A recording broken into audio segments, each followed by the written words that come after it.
La vida artística de Arthur Rimbaud fue un fulgor, un estallido espectacular de talento que deslumbró a sus contemporáneos y que lamentablemente se apagó violenta y tempranamente. En apenas unos años, los que median entre unos 17 y 22 años, Rimbaud compuso toda su obra y desapareció de la escena. Pero jamás en la historia de la literatura universal, unos pocos años de creatividad han dado más de sí. La posteridad le ha encumbrado como uno de los más grandes poetas de todos los tiempos. Sus obras han fascinado a las generaciones de lectores. Su vida desorbitada ha causado tanto estupor y escándalo, y hay quien afirma que la verdadera creatividad hace eclosión en la primera juventud y que después de ella todo es parte de un oficio. De ser cierta esta afirmación, Rimbaud sería un ejemplo más que paradigmático. Hoy aquí en Crónica Lunares vamos a hablar de Iluminaciones, una de las obras de Arthur Rimbaud. Yo soy Irving Sun, esto es Crónica Lunares, como les digo, y pues nada, comenzamos. Cierra los ojos, cierra los ojos, cierra los ojos, cierra los ojos. Si escuchas que alguien se acerca, no temas. Todo estará bien.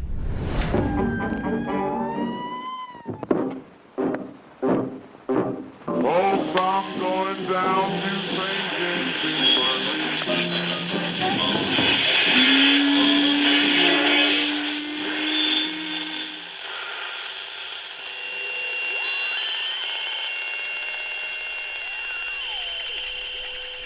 Estás escuchando Crónica Lunares, el lugar del mundo donde entra por tus oídos. Bienvenido. Arthur Rimbaud nació el 20 de octubre del año de 1854 en Charlesville, Bélgica. Hijo de un militar a menudo ausente que abandonó a su familia cuando Rimbaud apenas tenía unos 10 años, fue un alumno destacado en la escuela en la que recibió el estímulo de su joven profesor de gramática y literatura llamado Isambard, lo que lo condicionó un poco sobre su vocación. Con apenas 16 años, publicó sus primeros poemas en revistas locales y envió 3 más a la revista Parnasse Contemporain con la intención de figurar en esta prestigiosa publicación. Pero al joven Arthur, su pequeña ciudad provinciana, le ahogaba y dejándose llevar por el espíritu aventurero que caracterizó toda su existencia, se fugó a París y en ese mismo año, en 1870, y sin dinero, viajando en el tren, también sin haber pagado un ticket, por lo que fue detenido. Después fue rescatado por su profesor, quien le alojó en casa de unos familiares de Douai, donde acabó regresando a Charlesville poco tiempo después. Una segunda fuga, de la cual se habla, se produce en septiembre, primero a Charleston y después a Bruselas y Douai, en el cual debió haber sido devuelto a Charlesville escoltado por la policía. En 1871 escapa de nuevo a París, donde regresa a pie por falta de recursos económicos, pero ya poco tiempo después viaja una vez más a la capital francesa ante el estallido de la Comuna, en la que participa apasionadamente, y mientras tanto no ha dejado de escribir toda su poesía, que envía a su profesor o a su amigo Demeny, quienes se encargan de darlas a la luz o de conservarlas. Ya en 1870 envió su poema El barco ebrio a Verlaine. Por aquel entonces, un poeta consagrado, quien, deslumbrado por la calidad del poema y las posibilidades estéticas que encerraban, llama a Rimbaud a París. Verlaine estaba recién casado y dispuesto a una vida burguesa, y la llegada de su discípulo puso todo patas arriba cuando Rimbaud arrastra a Verlaine a su vida nocturna y al desorden, y choca con su mujer de escandalizada ante esta relación homosexual de su marido con un muchacho de apenas 17 años y la vida extremada y violenta. Verlaine entonces decide abandonar todo por su joven amigo, viajan juntos a Londres, se pelean, se separan y se vuelven a reconciliar, y estos 3 agitados años acaban abruptamente en 1873 cuando Verlaine hiere a Rembrandt con un tiro de pistola y es condenado a 2 años de prisión. Rembrandt viaja de nuevo a Inglaterra y Escocia, después a Alemania e Italia hasta que se enrola en el ejército colonial neerlandés en 1876, del que deserta al cabo de 3 semanas. Sigue viajando incansablemente, sin dinero y sin apoyo, y en 1877 hace su primer intento de pasar a África y se embarca en Marsella hacia Alejandría, pero cae enfermo y es repatriado.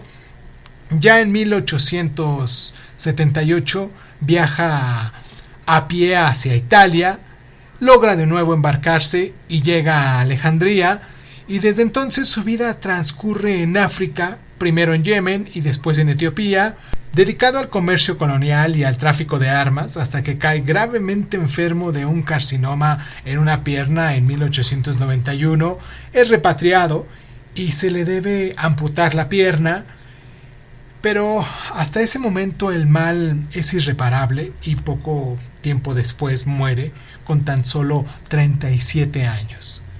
Entre 1870 y 1874, su vida errante y azarosa no le impide componer una obra poética que muchos consideran sublime. Sus poemas sueltos, publicados de forma desordenada, han sido tradicionalmente agrupados en 2 series, titulados estos primeros como Primeros Poemas y Últimos Poemas, y entre ellos se encuentran joyas indiscutibles como Sensación, Ofelia, Baile de los Arcados, El Herrero, Venus Anadiómena, Primera Velada, Novela, La Asombrosa Victoria de Sarrensburg, La Orgía Parisiense o París se repuebla, El Barco Ebrio, Los Cuervos, entre tantas obras que son conocidas, pero generalmente se consideran sus obras maestras, Una temporada en el infierno, prosa poética de fondo autobiográfico, en las que aborda su tempestuosa relación con Verlaine, publicada en Bruselas en el año de 1874, y en el libro que nos concierne el día de hoy, la obra que nos concierne el día de hoy, llamada Iluminaciones, escrito en 1873, entre 1873 y 1876, que fue publicada póstumamente, es la cual hablaremos el día de hoy. Vamos a hacer nuestra pausa a continuación porque me gustaría mucho que nos dejaran sus mensajes, nos mandaran sus correos a cronicalonares.zoom@hotmail.com. Y también que nos descargaran o que nos recomendaran con algunos de sus amigos, de sus compañeros de clase, de personas en las cuales ustedes crean que este programa sea para ellos también. Y nos pueden encontrar en eBooks, en Anchor, en Breaker Audio, en Google Podcast, en Apple Podcast. En Apple Podcast me gustaría mucho que también nos calificaran, que nos dejaran sus estrellitas. Y nos pueden descargar en Overcast, en Radio Republic, en Spotify. En Spotify también hay una versión en su celular donde nos pueden poner alguna estrella, nos pueden calificar ahí. Nos encuentran también en TuneIn, en SoundCloud, en Speaker, en iHeartRadio. Y mucho me gustaría que se suscribieran con nosotros en YouTube. Que nos siguieran en Facebook como Crónica Lunares de Zoom, en cualquiera de los dos, en YouTube y en Facebook. Bueno, en cualquier plataforma nos encuentran así, Crónica Lunares de Zoom. De ese modo nos encuentran. Y pues nada, vamos a nuestra pausa y espero muy gustosamente todos sus mensajes. Vamos a la pausa y regresamos.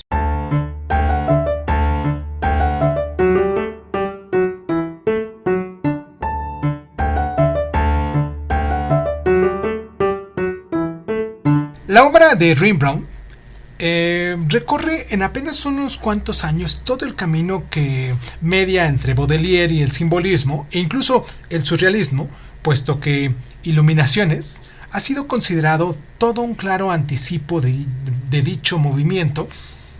Illuminations es una palabra inglesa que significa literalmente grabados en color. Y este libro consta de 42 estampas en bellísimas prosas poéticas y verso libre que abarcan asuntos muy diversos, que poseen un fondo común y entre ellas se mezclan visiones mesiánicas, accesos de angustias y descripciones alucinadas que han sido calificadas como una sucesión de cuadros dibujados por una imaginación de visionario o un sueño intenso y rápido. Es una obra susceptible en muy diversas interpretaciones, fundamentalmente porque resulta imposible sustraer en su lectura a la propia biografía del poeta, tan intensa y tan desorbitada, y de esta forma algunos han querido ver en ella un viaje a la tumba abierta hacia el nihilismo, un rechazo de la moral burguesa y puritana, e incluso la negación radical de la cultura y la civilización, la pura conciencia de la inutilidad de la tradición.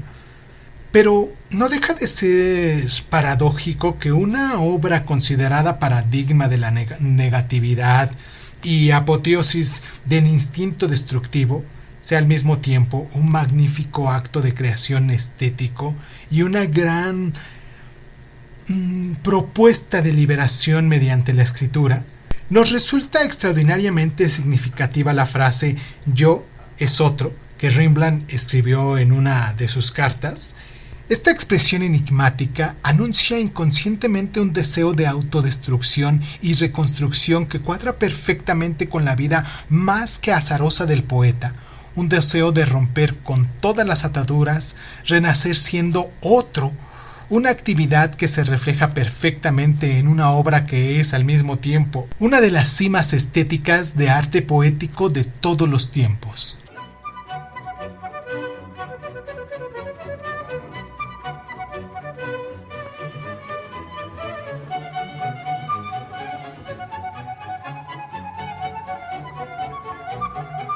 En el prefacio de la primera edición de Iluminaciones, de 1886, Paul Verlaine, quien se hizo cargo de la publicación, entre algunas verdades, otras medias verdades y más que una inexactitud manifiesta, todas ellas encaminadas a alabar la imagen de Rembrandt, se refiere a un cuadro de Martin Latour llamado Ángulo de Mesa en 1872, en el que señala que puede verse un retrato de Rembrandt a los 17 años, donde efectivamente se trata de la mejor imagen del poeta que se ha conservado. Un grupo de personas posan para el pintor sentados a una mesa en la que aparece que han acabado de comer o de cenar. Los primeros por la izquierda son el propio Verlaine, que aparece con un gesto serio y formal, y junto a él Rembrandt, que mira hacia adelante lánguidamente, acodado sobre el mantel y con la barbilla apoyada sobre la palma de la mano, un jovencito de gran atractivo y belleza inquietante.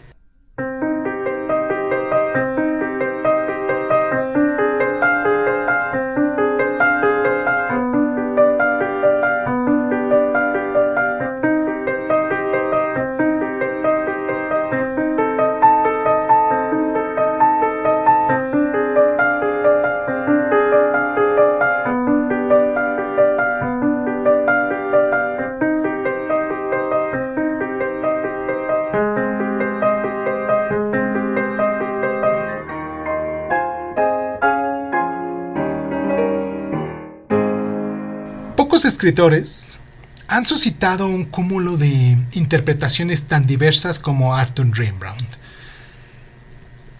Algunos críticos han querido explicar desde un punto de vista cristiano el drama espiritual de sus obras, mientras que otros, por el contrario, le consideran un sacrílego que hace escarnio de los valores eternos de la religión y la sociedad, y algunos le consideran un maestro del simbolismo, otros el iniciador del surrealismo. Al propio Rembrandt, todas estas consideraciones, si hubieran llegado a conocerlas, probablemente le hubieran dejado indiferente, ya que algunos de sus testimonios resultan muy significativos. Paul Claudel, conmocionado tras la lectura de Iluminaciones, se definió como un místico en estado salvaje que huye en vano de la llamada de Dios, y para Albert Camus fue el poeta de la revuelta. Y todo lo que esto pone inequívocamente de manifiesto es que la corta e intensa obra poética de Rembrandt causó una conmoción gigantesca entre sus contemporáneos y suscitó una fascinación a la que no han podido sustraerle las generaciones posteriores.